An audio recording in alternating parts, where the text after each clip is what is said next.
Welcome to Chillin' 101. We hope this video helps. You'll start by enabling sleep in the iPhone Health app and granting the Apple Watch permission to track. Next, create a sleep schedule with your bedtime, wake time, and sleep goal, for example 8 hours.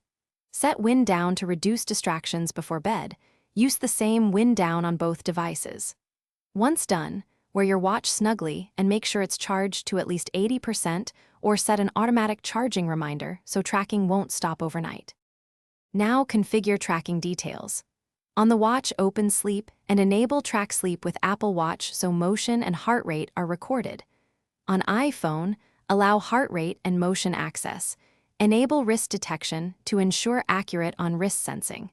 Set a charging window that fits your routine so the watch charges without interrupting sleep tracking. Make sure Smart Alarm and Gentle Haptics are set to wake you within the sleep window. Finish by enabling sleep focus so notifications and screen wake are limited during the sleep window. This reduces sleep disruption.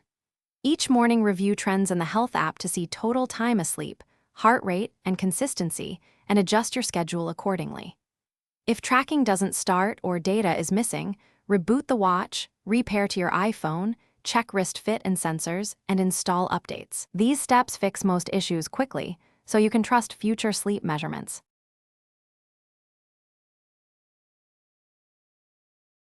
Thanks for watching. Consider subscribing if we helped you.